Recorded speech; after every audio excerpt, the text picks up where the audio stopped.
Alors parlons du cacao ivoirien.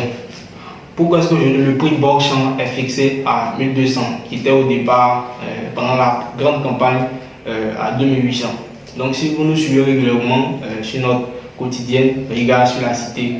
Alors on démarre tout de suite.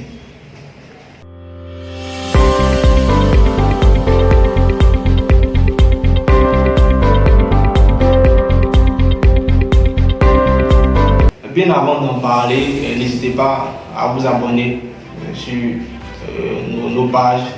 C'est une émission qui aborde toutes les thématiques. Alors ce qu'il faut savoir, c'est que depuis la cession à l'indépendance en 1960, le président Félix Houphouët-Boigny, curieux et le regard porté sur les agriculteurs, nos producteurs, nos parents planteurs, il a tout de suite pensé en 1964 à la création de la Caisse stable. La Caisse stable est une entité qui permettait à stabiliser le cacao lorsque le prix était fixé à l'international.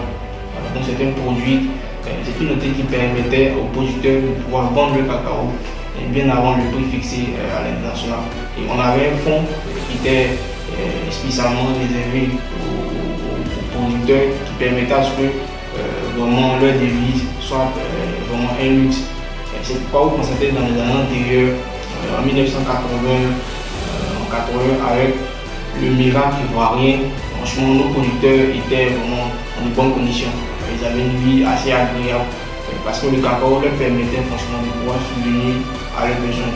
On a vu aussi la création de toutes les structures, Sceaux du Fort, Sceaux du Riz. Il y avait des entités Sceaux de Sucre qui permettaient franchement à tout un chacun, à chaque producteur, depuis son bas niveau, de pouvoir expérimenter et vivre convenablement selon ses revenus. Alors, le X, c'est quoi? C'est que à partir de 1990, la Côte d'Ivoire a connu une chute.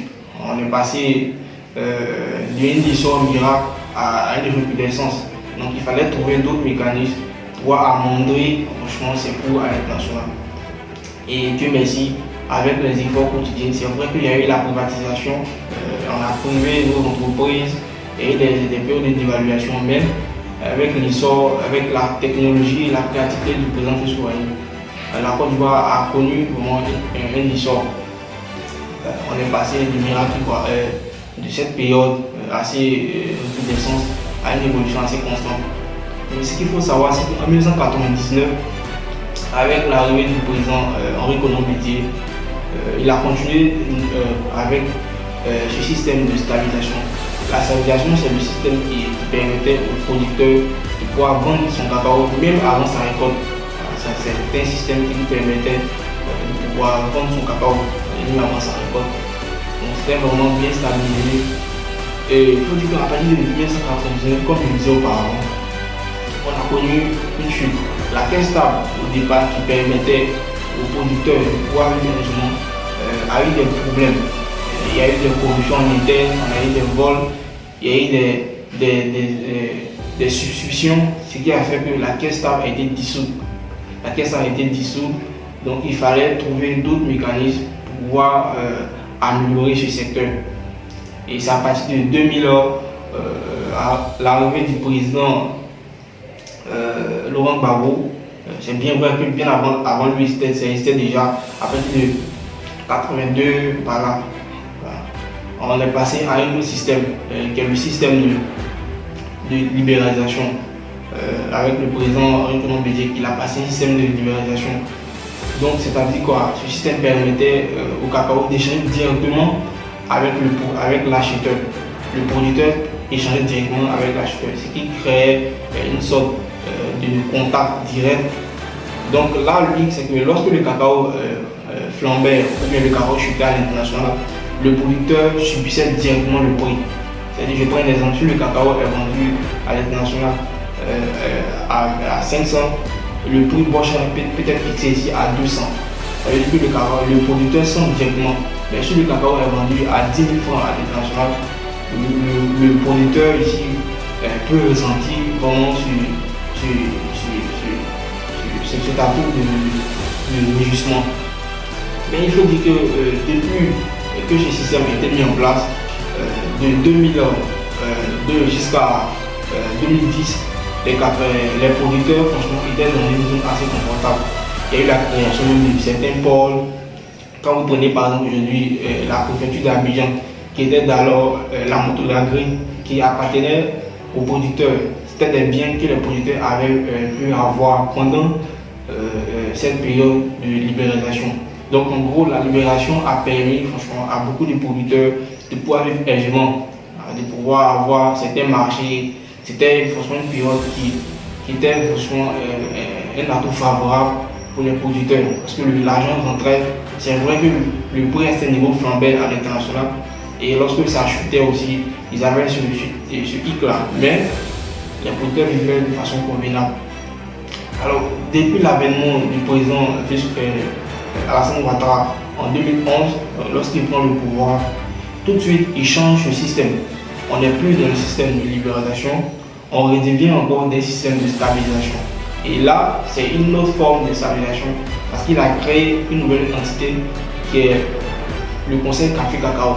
Le Conseil Café Cacao est à partir de 2011 et il a pour but ici d'anticiper tout ce qui est flux à l'international et le producteur peut déjà connaître le prix de son cacao avant le prix fixé à l'international. C'est pourquoi vous avez connu toutes ces dernières années, depuis 2011 jusqu'à 2026, 15 ans de gouvernance, le cacao souvent montait, on était passé à 1200, après on revient à 1300 cette année dernière, cette année même c'était à 2800, donc c'est comme ça. On est revenu à un système de stabilisation où c'est le Conseil Café Cacao qui s'occupe franchement de ce modèle-là, pour ne pas que l'agriculteur puisse sentir encore toutes ces zones à risque. Mais la question est de savoir, parce qu'avec toutes ces modalités, toutes ces convergences, toute cette créativité, on se rend compte que malgré tout ça, le producteur encore souffre. Tout récemment, avec la dernière période, vous avez constaté que les producteurs ont eu du mal même à vendre le cacao. C'était déjà prêt, même pour les faire décharger, même dans nos zones, San Pedro, Abidjan, c'était compliqué. Parce qu'ils n'avaient pas, il n'y avait même pas de zone assez propice pour vendre le cacao. Tellement le cacao était en abondance et l'argent n'était pas encore prévu. Il n'y avait pas encore assez de moyens pour qu'on puisse payer les producteurs. Alors que le cacao était fixé à 2800. On leur remettait des tickets qui leur permettaient d'attendre à ce que l'argent soit disponible pour qu'on puisse les payer convenablement. Et normalement, la période, parce que ce qu'il faut savoir, c'est qu'en Côte d'Ivoire, il y a deux périodes pour le cacao. On a la phase intermédiaire, on a la grande campagne. Et de septembre à mars, c'est la grande campagne. À partir de fin mars jusqu'à octobre, on est dans la petite campagne. Normalement, on devait attendre fin mars pour pouvoir fixer un nouveau prix marchand pour la phase intermédiaire. Mais on se rend compte que dès ces crises qui ont commencé, les crises, la guerre Iran avec l'Amérique, tout de suite, avec le détroit d'Ormuz aussi qui a été bloqué, on devait fixer un nouveau prix. Parce que dès que le pétrole est impacté, toutes les zones intermédiaires sont impactées. C'est une chaîne, c'est toute une chaîne de valeur qui suit son regain. Donc les producteurs se sont retrouvés encore face à ce problème. Aujourd'hui, les planteurs même n'arrivent même plus à payer leur maison, n'arrivent même plus à pouvoir vivre, à payer même la scolarité de leurs enfants parce que ça devient plus trop. L'argent, j'ai pu entendre un planteur qui avait dit qu'il n'avait même pas les moyens pour pouvoir que sa femme ne puisse même plus s'accoucher parce que c'était devenu compliqué. Et avec son ticket, il y avait toutes ces substitutions qui étaient encore en déphasage. Donc la question est de savoir, est-ce que franchement ce modèle-là de stabilisation est-il encore adapté aux réalités des planteurs? Est-ce qu'il ne faut pas revenir au système de libéralisation où franchement le producteur pouvait échanger directement avec l'acheteur pour qu'il puisse avoir, je sais que la totalité et je dirais l'histoire culminant de ces charges, de ces travaux qu'il a produits pendant toutes ces années. Parce que c'est pas juste de voir nos parents brûler le cacao. On a tous vu sur les réseaux, certains parents qui brûlent même toutes leurs récoltes parce qu'ils sont fatigués, ils sont découragés de ce qui se passe. Donc je propose à travers mes canaux, est-ce qu'il n'est pas préférable de revenir au système de libéralisation? On peut se faire mieux concrètement le Conseil Café Cacao. Parce que les producteurs se plaignent que le Conseil Café Cacao ne travaille pas régulièrement et convenablement. La machine adéquate n'est pas assez propice. Donc c'est pas mieux de fermer le Conseil Cacao et puis revenir au système de libéralisation. Comme ça le producteur pourra vendre directement avec l'acheteur pour qu'il puisse avoir gain de cause de tous ses produits et toute sa récolte. Je pense que si on revient dans ce type de réflexion, ça va créer l'engouement. Je pense que le producteur pourra vivre aisément.